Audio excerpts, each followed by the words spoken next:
जो डूबे सो तरया नहीं। डूबना किसमें है? प्रभु के प्रेम में। जो प्रेम में डूब गया वही तर सकता है। जो इसके प्रेम में नहीं डूबा उसे किनारा नहीं मिलता। बड़ा अनोखा नंगली वाला जो डूबे सो तरया नहीं। प्रेमियों, वर्षों से आप लोग गुरु महाराज जी की शरण में आ रहे हो और देख भी रहे होंगे और अपने जीवन में अनेकों अनुभव भी आपके अपने पास होंगे।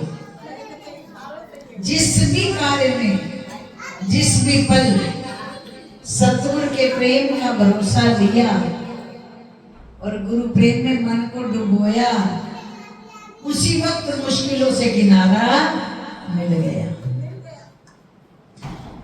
जब तक मन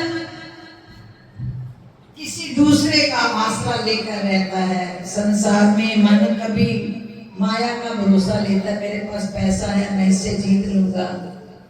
कई बार मन ममता का सहारा लेता है, मेरा भाई, मेरी बहन, मेरा पिता, मेरी माँ मेरे साथ है, कोई बात नहीं, वो मेरी मदद कर लेंगे। लेकिन सतगुरु कहते हैं तब तक जीव को किनारा नहीं मिलता जब तक ये मन दूसरों के भरोसे रखता है। भगवान को कुछ भी नहीं चाहिए, हम उसकी शरण में आते हैं।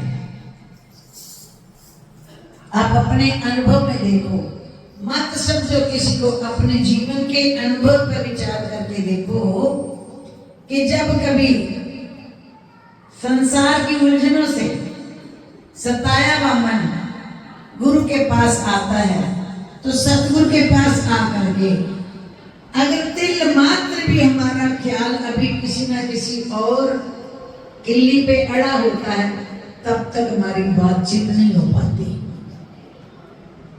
तब तक हमें किनारा नहीं मिल पाता।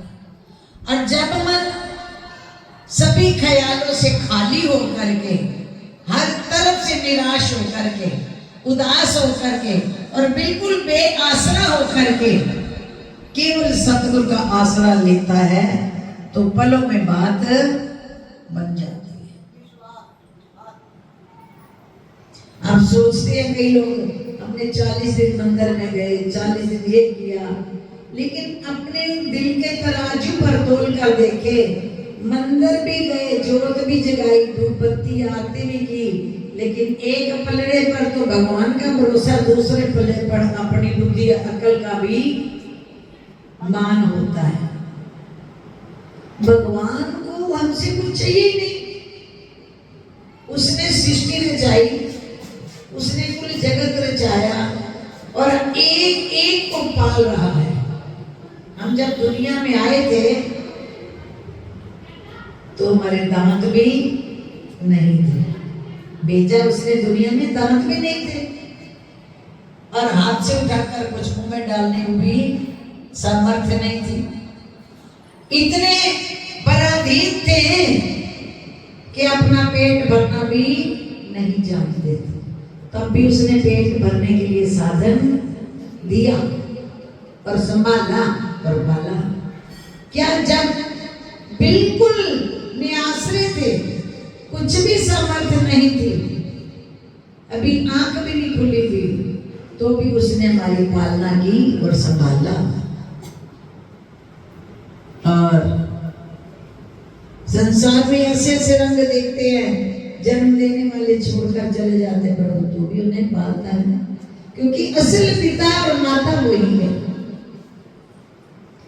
परंतु जीव, जब जीव को विवेक आया, थोड़ी बुद्धि आई, थोड़ी सूझ आई, थोड़ी बूझ आई, तो उसने सर्वप्रथम ये जान लिया कि मैं जो कुछ हूं मैं ही हूं, मैं ना करूं तो काम कैसे बने। हर बात में बुद्धि और मान ने उसे जीवन में निराश किया, उदास किया, दुखी किया, चिंतित किया। प्रभु ने दुख नहीं मनाया, जगत के मालिक ने दुख नहीं मनाया। आप अपने बच्चों को जन्म देते हो, संसारिक नाते को देखो, शरीर के नाते को। बच्चे को जन्म देते हो और बच्चा जन्म देता है, जब उससे सुलाते हो तो भी देखते हो कोई कांटा है तो उठाकर फेंक दो, बच्चे को कांटा ना चुभे। सर्दी में बच्चे के गीले बिस्तर से उसे हटाकर आप गीले पे सो जाओ, बच्चे को सूखे पे सुलाते हो, क्यों? ममता है। अरे एक शरीर को शरीर से जन्म की ममता है, तो क्या उस परम पिता को अपनी जीव आत्माओं से ममता नहीं है? उसको तो करोड़ गुना अपनी आत्मा से ममता है। पर अंतर क्या है? हम उसकी ममता को क्यों नहीं समझ पाते? क्योंकि हमारे पास उसको देखने की आंख नहीं है। जगत के पिता, शरीर के पिता, शरीर की माता हमारे सामने लाड चाव करते हैं, हम उन्हें समझते हैं मेरी संभाल पालना लेकर है। लेकिन गुप्त रूप से अगर हमारी सांसें ही ना चले, तो इस शरीर में सांस ही ना चले, सांस ही ना ले सके, तो कोई जगत के माता पिता भी हमारी सांस नहीं चला सकते। असल पिता कौन है हमारा? जो हमारी रूह को, हमारी आत्मा को संचालित कर रहा है। मानते हो इस बात को कि शरीर से हटकर कोई ऐसा तत्व है जिससे शरीर चल रहा है? वो तत्व क्या है? जीव की आत्मा, जिसे आज तक कोई देख नहीं, ना देख पाने के कारण हम उसका पूर्ण भरोसा नहीं ले पाते। जब जीव गुरु की शरण में आता है, अब गुरु की जरूरत क्यों है? इस जगत के अंदर प्रथा बनी, जब जीव बना, प्रभु ने रचना रची संसार की, सृष्टि का रचना होते ही गुरु की जरूरत क्यों बताई गई? कि गुरु के बिना हमारी आत्मा को कोई ज्ञान नहीं दे सकता। गुरु हमारी आत्मा को हमारे ही अंदर, बाहर कहीं नहीं, आत्मा बाहर कहीं नहीं है, हमारे अंतर आत्मा में ही शब्द के माध्यम से भीतर जाने की आदत डालते हैं। ध्यान के द्वारा क्या करते हो? जब नाम, जिन प्रेमियों ने नाम सिमरन लिया होगा, सिमरन में क्या समझाया जाता है? अपने गुरु का रूप ध्यान करते हुए आंखें बंद करके शब्द की क्रिया को जारी करो। जब शब्द चलाते हो, और जिनका शब्द अभ्यासी हो चुके हैं, जो दिन में जो 4 घंटे 6 घंटे हर श्वास में सिमरन करते हैं, वो इस चीज को बड़ी आसानी से समझ लेंगे कि अभ्यास करते करते, शब्द क्रिया करते करते करते करते मन अंतर्मुखी हो जाता है। और जब मन अंतर्मुखी हो जाता है, तो अंतर आत्मा में उसे अपने प्रभु की आवाज, उसका संकेत, उसका इशारा, उसकी वार्तालाप नजर आने लगती है, सुनने लगती है, अनुभव होने लगती है। अभी पूज्य भाई जी भजन बोल रहे थे, प्रेम हो मेरा इतना गहरा, आप याद करो मुझे नगली में, और मुझे घर बैठे एहसास हुआ। एक पिता जगत का, आप संसार में ये कथाएं सुनते हैं कि सबका मालिक एक है, वो एक है और उसकी सृष्टि अनेक है, और उसकी सृष्टि का कोई आदि अंत भी नहीं है। उस एक ने कुल सृष्टि नहीं 14 लोक संभाले हुए हैं। विचार करके देखो, एक एक के दिल की जानने वाला। जब कभी आपने अपने मन में व्याकुलता से, तड़फ से गुरु के दर की कोई सेवा, कोई सिमरन का नियम करा होगा, तो अवश्य उसकी इच्छाओं की पूर्ति भी हुई होगी तो याद करो किस फोन के द्वारा उस पर तुम्हारा संदेश आ गया जो तुम्हारी बात पूरी हुई। कौन सा नंबर मिलाया जो उस पर तुम्हारी आवाज गई? कौन सा डायल घुमाया जिससे प्रभु तक हमारी आवाज पहुंची और प्रभु ने हमारी आस पूरी की? केवल दिल की तार, केवल दिल का प्यार, दिल की पुकार। प्रभु किस चीज के भूखे हैं? इतनी सृष्टि को जो चला रहे हैं। अब हम जैसे संसार में आज के युग में देखते हो कितनी चतुराई का माहौल बन गया, बहुत ज्यादा अकल चतुराई वाला, और सबसे ज्यादा अकल चतुराई वाले दुखी हैं। जो जितना ज्यादा चतुर सियाना बन करके दुनिया में रहता है, बारूनी नहीं, बारूनी तो बड़ी अपनी बात गज बज के पूरी सुना लेता है, सवाल जवाब कर लेता है, लेकिन भीतर से वो कितना दुखी है उसका अंदाज बस उसका दिल जानता होगा। और जो भोले बाप गुरु से प्रेम करते गए तो शब्द में सुनते हो ना, रब मिलदा गरीबी दावे ते दुनिया मान करे। प्रभु किस तरह से मिलता है? केवल निर्माणता से। गरीबी दावे का मतलब जो मन से दास बनकर रहते हैं, किसके? मन से प्रभु के दास। हर व्यवहार करते हैं लेकिन अंतर मन में यही सोचते हैं, प्रभु मैं तेरा नौकर हूँ, मैं तेरा दास हूँ, तू मुझसे ड्यूटी अदा करा रहा है, तेरी शक्ति कर रही है, मैं कुछ भी। भगवान कृष्ण ने जिस वक्त अर्जुन को अपना विराट रूप दिखाकर ज्ञान दिया, उस ज्ञान में प्रभु ने अर्जुन को क्या दर्शाया कि तू केवल निमित्त मात्र है, ये सारा मेरी मौज से हो रहा है, तुझे तो केवल एक निमित्त बनाना मैंने। आप लोग ध्यान एकाग्र करें कृपया 2 मिनट के लिए। वृत्ति जब तक एकाग्र हो तो बात पास से मौका निकल जाता है। कैसे?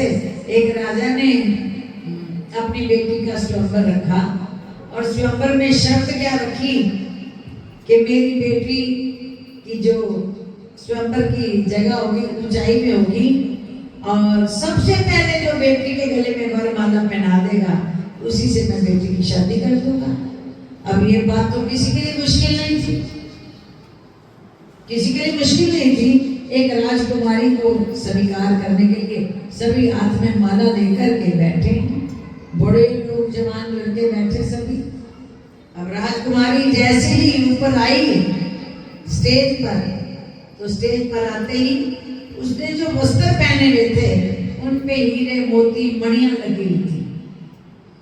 उसने ऊपर से ही जैसे ही नीचे उतरना शुरू किया, उसने अपने वस्त्रों को झाड़ना शुरू कर दिया और उसके वस्त्रों पर जितनी मणियां रत्न मोती लगे हुए थे वो सब दूर दूर तक बिखरने लगे और जो मणियों में फंस गए, रत्नों में फंस गए, वो सारे मणियां रत्न बटोरने लगे। लड़की राजकुमारी बीच से निकल गई, सभी मोती बटोरते रहे। आखिर में एक जो ज्ञानवान, जो समय की कदर करने वाला था, उसने ना मोती देखे ना मणियां देखी, केवल राजकुमारी को देखा कि राजकुमारी मिल गई तो राजमहल भी मेरा है, मणियां क्या चीज है। उसने जैसे ही लड़की पास आई उसके गले में माला पहना दी, जिसको कोई जान भी नहीं सकता था कि ये राजकुमार अंदर से कितना विवेक से जागृत है।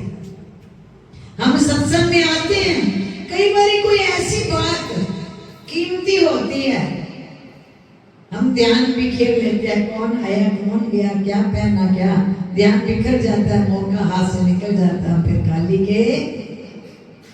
तो कहने का भाव एकाग्रचित होकर सुने। तो जिस वक्त भगवान कृष्ण जी ने अर्जुन को ज्ञान दिया, गीता का ज्ञान देते समय उन्होंने अर्जुन को क्या कहा? अर्जुन सर्व धर्मान परित्याज्य माम एकम शरणं व्रज, कि सभी आश्रय छोड़कर बस मेरी शरण में आ जा। उर्दू में कहा छोड़ दे सब मिलते, ले मुझ अकेले की पनाह, फिर तो अर्जुन मेरा जिम्मा तेरा बेड़ा पार है। भगवान ने जब ज्ञान दिया, अर्जुन ने इस बात को हृदय में बसा दिया कि सब आश्रय छोड़ दे, दौलत का, युद्ध के, वीर योद्धा, अस्त्र शस्त्र, केवल मेरी शरण में आ जा। अब इसी बात में सब कुछ था। अर्जुन ने बात बांध ली पहले। उससे पहले कहा कि मैं दोनों पक्षों को सहायता दूंगा। दो वस्तुएं मेरे पास है, एक पांडवों को मिलेगी, एक कौरवों को मिलेगी। भगवान विश्राम कक्ष में लेटे और मैं दिया था उस समय पर अर्जुन भी आया और दुर्योधन भी आया। दुर्योधन आकर के भगवान के सिर के पास खड़ा हो गया और अर्जुन तो था, उसने पहचान लिया ये तो भगवान है और भगवान के चरणों से ही सब कुछ मिलता है। अर्जुन चरणों में खड़ा हो गया। जब अर्जुन चरणों के पास खड़ा हुआ, प्रभु जो विश्राम कक्ष उठे, लेटे उठे शैया से, तो उनके ध्यान तो चरणों की ओर जाना था। कोई ऐसे थोड़ा देखता पड़कर लेटे उठते हो। तो जब सामने देखा, बोलो अर्जुन तुम्हें क्या चाहिए? मेरे दो ही मत हैं, एक तरफ समस्त वीर योद्धा सेना, अस्त्र शस्त्र तमाम चतुरंगी सेना है, और एक तरफ मैं सिर्फ अकेला बिना अस्त्र शस्त्र के। दोनों में से एक चीज। अब दुर्योधन को घबराहट हो गई कि क्या लगा मेरी बारी है, मैं पहले खड़ा हूं।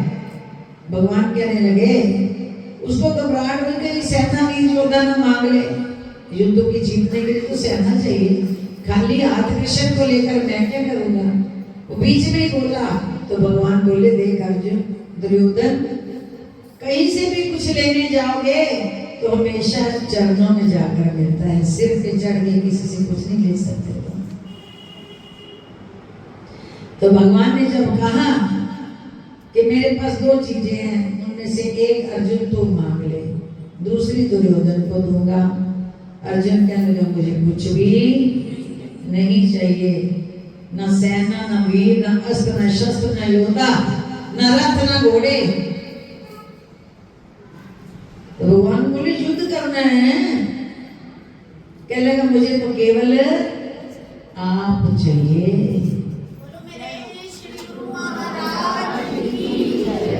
भगवान कहने लगे, अर्जुन विवेक से मांग, सोच के मांग, बुद्धि से मांग। युद्ध भूमि में मुझे बिना अस्त्र शस्त्र के लेकर तू अकेले क्या करेगा? लेकिन ज्ञान हो चुका था, आंख खुल चुकी थी, अंतर आत्मा में इस बात का एहसास हो चुका था कि समस्त सृष्टि का कर्ता धर्ता तो कन्हैया ही है।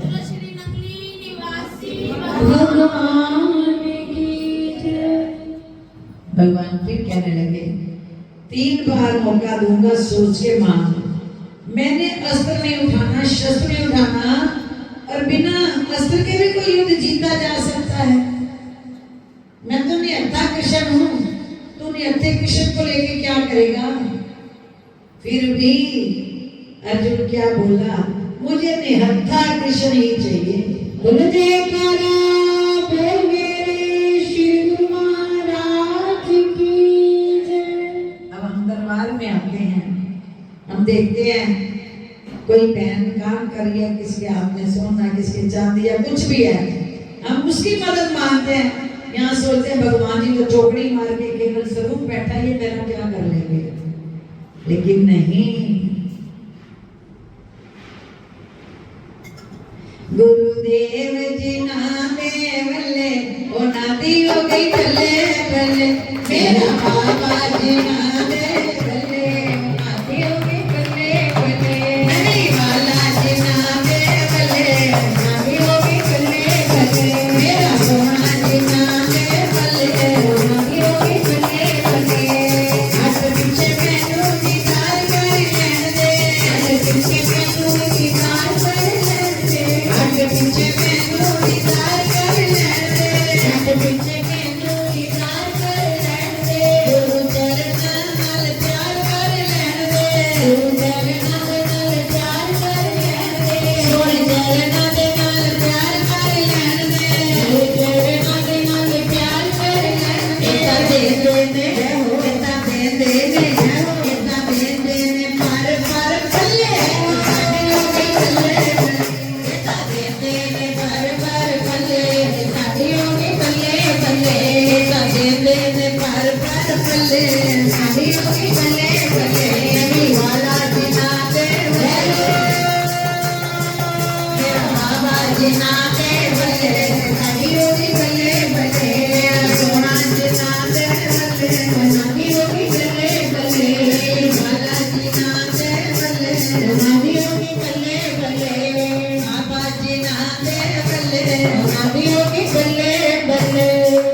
अर्जुन क्या कहता है, मुझे कुछ नहीं चाहिए, मुझे तो निहत्था कृष्ण ही चाहिए। बोलो वृंदावन बिहारी लाल की जय। और दुर्योधन से पूछा, दुर्योधन तुम्हें क्या चाहिए? मुझे सब कुछ चाहिए पर आप नहीं चाहिए। परिणाम समस्त जगत जानता है। परिणाम क्या निकला? आज हमारी भी वही स्थिति है। अंतर मन में विचार करके देखो, हमारी यही स्थिति है। भगवान के दरबार पे आते हैं, गुरु मर्जी है, दे दो, मकान दे दो, कोठी दे दो, कार दे दो, बच्चा दे दो, बहू दे दो, पोता दे दो। कभी मांगा कि गुरु मर्जी कुछ नहीं चाहिए, सिर्फ आप चाहिए? कभी मांगा? नहीं। होता क्या है, सुबह से रात तक मेहनत करते हैं, दिन रात परिश्रम करते हैं, मन को फिर भी शांति नहीं है। उसका कारण कि सतगुरु से सतगुरु को जो मांगते हैं, फिर सतगुरु उसके हर काम का जिम्मा आप ले लेते हैं। बोलो श्री निवासी भगवान की। यही कारण है कि जब भगवान कृष्ण अर्जुन की तरफ खड़े हुए, युद्ध भी संभाला, रथ भी संभाला, खाली हाथ, और परिणाम सारी सेना एक तरफ और इधर अकेले पांडव प्रभु। आखिर जब दुर्योधन ने इतना युद्ध में इतने योद्धा मारे गए, दुर्योधन ने ताना मारा, पितामह आप खड़े जरूर हमारी तरफ से हो, लेकिन अंदर से आप पांडवों के हो। आपकी प्रतिज्ञा दृढ़ हो जाए तो कभी हो नहीं सकता कि अर्जुन का वध ना हो। घोषणा करवा दी, उकसा करके पितामह को, पितामह ने घोषणा कर दी कि कल संध्या तक अर्जुन का वध करके छोड़ेंगे। अब वरदान था उन्हें भी, भीष्म पितामह को। अब उनके मुख से निकली बात भगवान को पूरी करनी है, वरदान दे रखा था। अब अर्जुन के वध की घोषणा सुन करके सारे पांडव तो चिंता में डूब गए। जब युद्ध का विश्राम होता रात को शरीर के किनारे, और उधर कौरव अपने तंबू में थे, पितामह अपने तंबू में थे। भगवान कृष्ण आधी रात को आए देखने के लिए कि अर्जुन का क्या हाल होगा, जिसको घोषणा सुन ली मृत्यु की। भगवान जब आए तो सारे कौरव पांडव चिंता में डूबे पड़े, जाग रहे हैं चारों। भगवान कह लगे तुम सब जाग रहे हो तो अर्जुन का क्या हाल होगा? कहते अर्जुन आगे हैं।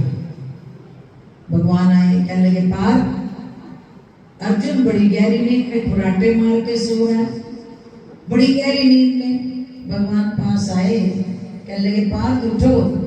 अर्जुन उठे, कहने लगे तूने घोषणा नहीं सुनी भीष्म पितामह की कि तेरी कल मृत्यु की घोषणा हो चुकी है, तूने सुनी नहीं?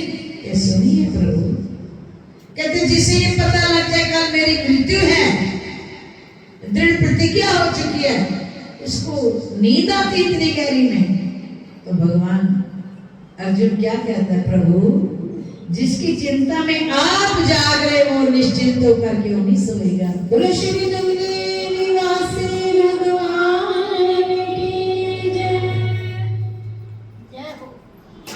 भगवान अर्जुन का ये दृढ़ विश्वास, इतने दृढ़ विश्वास कि मौत की घोषणा का भी डर नहीं, क्योंकि पता है कि तू मेरे साथ है।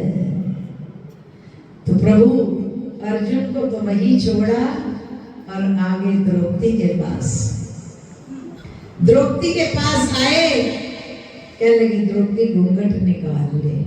घूंघट निकाला, कहने लगे इधर से चल और जाकर जिस तंबू में पितामह है, घूंघट निकाले उनको चरणों में प्रणाम कर दे। जब द्रौपदी जाने लगी, द्रौपदी के पैरों में खड़ाऊ थी, खड़ाऊ की कटकट होने लगी, तो आसपास तंबू में सोए हुए कौरव जाग जाएंगे। तो भगवान क्या कहने लगे, ये खड़ाऊ उतार दे। द्रौपदी ने खड़ाऊ उतारी, भगवान ने खड़ाऊ खुद उठाई, द्रौपदी के अपने बगल में छुपा ली। विचारो, भगवान भक्तों की चरण पालिका उठा रहे हैं, कहीं मर्यादा में है नहीं। प्रबल प्रेम के पाले पड़कर प्रभु को नियम बदलते देखा, हरि को नियम बदलते देखा। अपना मान भले टल जाए पर भगत का मान न टलते देखा, भगत का मान न टलते। चरण पादुका उठा ली द्रौपदी की और अपनी बगल में छुपा ली। और फिर द्रौपदी के पायल की आवाज आई, भगवान कहने लगे ये भी मुझे उतार कर दे दे। भगवान ने अपनी जेब में संभाल ली और कहा कि जाकर के प्रणाम करना, घूंघट निकले में। आप पीछे खड़े हो गए। पितामह अमृत के बेला में अभ्यास पाठ पर बैठे हुए थे। जैसे ही द्रौपदी ने जाकर सर झुकाकर प्रणाम किया, तो पितामह ने समझा दुर्योधन की पत्नी है। पितामह कहने लगे अखंड सुहागवती भव।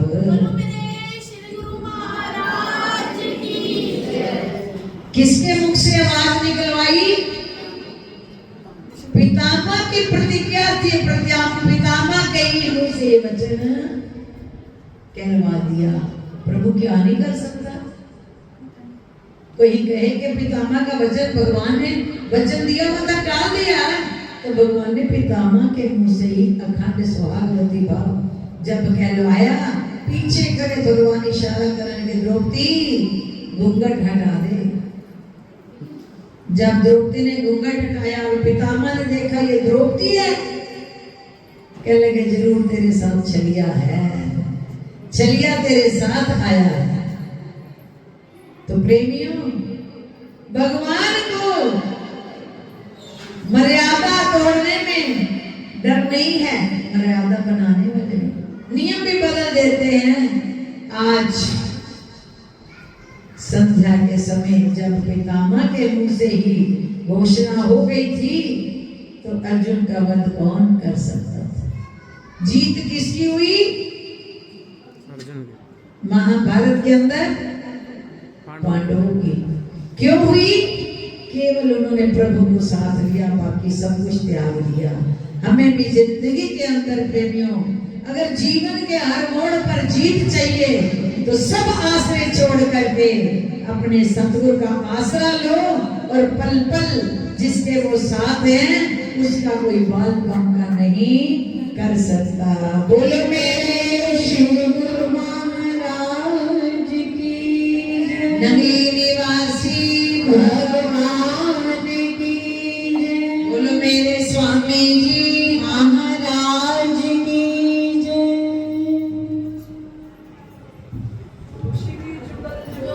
महाराज की, बोलो साचे दरबार वदन